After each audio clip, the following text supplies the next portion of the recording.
देखिए, सोमवार को सभी सेक्रेटरीज के साथ बैठक होती है, डिपार्टमेंट का रिव्यू होता है और डिपार्टमेंट के रिव्यू के बाद ये फैसला किया जाता है कि कौन से डिपार्टमेंट में किस चीज़ की क्या ज़रूरत है। जहाँ तक आपदा की बात है, मैं हिमाचल के लोगों का धन्यवाद करना चाहता हूँ और सबसे ज़्यादा प्यारे बच्चों का भी धन्यवाद करना चाहता हूँ जो अपने जन्मदिन में आकर इस आपदा राहत कोष में पैसे दे रहे हैं। सरकारी कर्मचारी का बहुत बड़ा योगदान हमें आपदा राहत कोष में मिल रहा है और आपदा राहत कोष में जो विपदा आई है उसमें आपदा राहत कोष में लोगों ने बढ़ चढ़कर दान कर रहे हैं।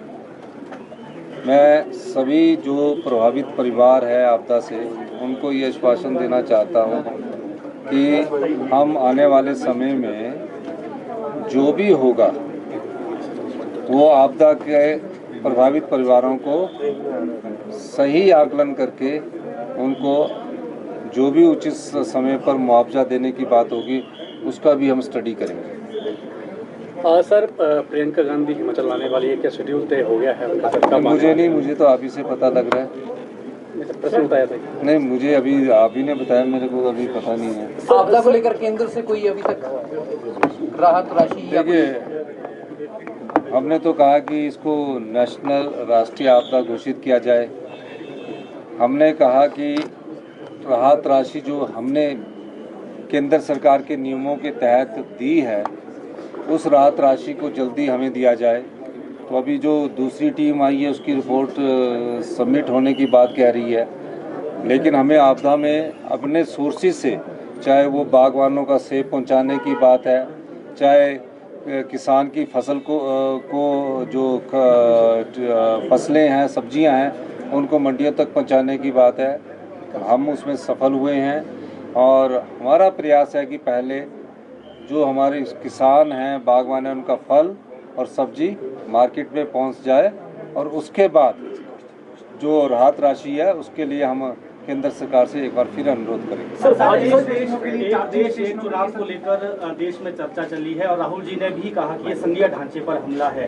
सर, आप किस तरह से देखते हैं? देखिए, ये तो हमारे हाईकमांड ही तय करता है और जो हाईकमांड तय करता है उसके आधार पर हम आगे बढ़ते हैं। सर, भाजपा आरोप लगा रही है कि जो मंडी यूनिवर्सिटी उसका दायरा घटा रही है प्रदेश सरकार, बहुत सारे कॉलेजेस को बाहर कर दिया है, क्या कहेंगे? देखिए,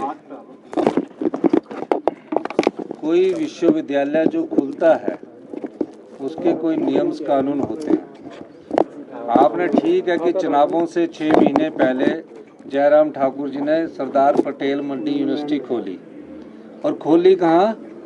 कॉलेज में, और उसके साथ कॉलेज को एफिलिएट कर दिया। जिस तरह स्कूल खोले ना उसमें टीचर नहीं है, बच्चे नहीं है, उसी तरह इन्होंने यूनिवर्सिटी भी खोल दी। अब यूनिवर्सिटी में जितने बच्चों के पेपर होने हैं उसका इंफ्रास्ट्रक्चर नहीं है, क्वालिटी एजुकेशन की तरफ बैठने की व्यवस्था नहीं है। आप मुझे यूनिवर्सिटी का कोई ढांचा तो बता दीजिए कहाँ उनकी बिल्डिंग बनी है। मंडी यूनिवर्सिटी से मंडी के कॉलेज को उन्हीं में एफिलिएट किया गया है और जो कॉलेज हमने वहाँ से निकाले हैं कि उनके एग्जामिनेशन सेंटर कैसे होने चाहिए उस दृष्टिकोण से किया है। कोई यूनिवर्सिटी बंद नहीं कर रहे हम पहले उसका इंफ्रास्ट्रक्चर में सुधार करेंगे और इंफ्रास्ट्रक्चर में सुधार करने के बाद हम जो पाएंगे कि क्या इस यूनिवर्सिटी में क्या क्या कोर्सेज शुरू किए जाते हैं वो डिसाइड करेंगे।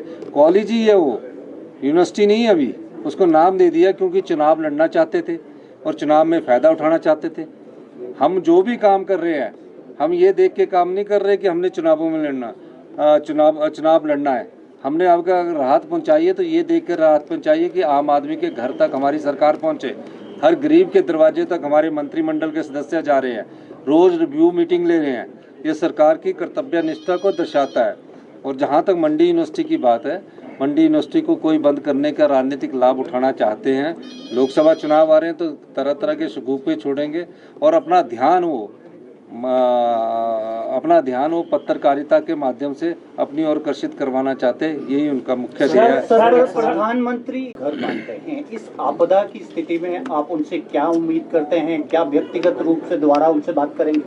देखिए, अभी तो हम इनसे निपटने के बाद प्रधानमंत्री जी से बात करने की जरूरत होगी, प्रधानमंत्री जी से बात करेंगे, गृह मंत्री जी से बात करने की जरूरत होगी, गृह मंत्री जी से बात करेंगे। सर, संघीय ढांचे के मुताबिक आपको लगता है कि एज ए मुख्यमंत्री। धन्यवाद।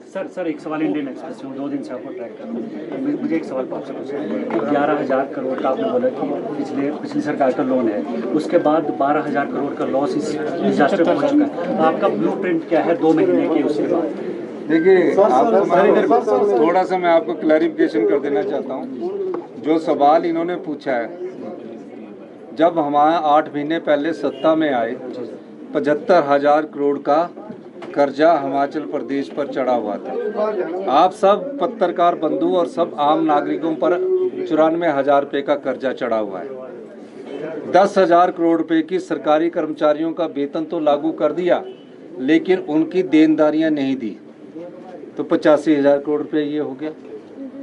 उसके बाद भी हमारी आर्थिक तंगी के बाद हमने सरकारी कर्मचारी और अधिकारियों को ओल्ड पेंशन स्कीम दी, उसमें हमने फाइनेंस नहीं देखा, उसमें उनका हमने देखा है कि वृद्धावस्था में सामाजिक दृष्टिकोण अपनाया है।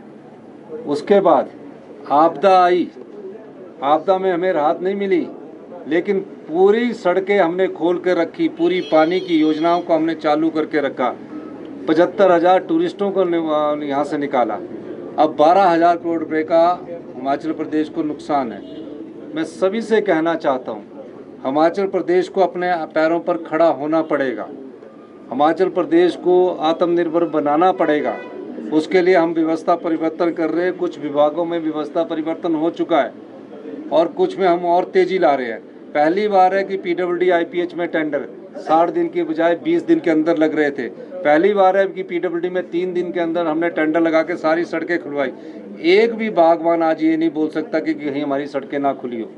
हमने काम किया है। अभी हम अपने हिमाचल प्रदेश को 4 साल में आत्मनिर्भर बनाएंगे, 10 साल में हम प्रदेश का सबसे समृद्धशाली और अमीर। धन्यवाद।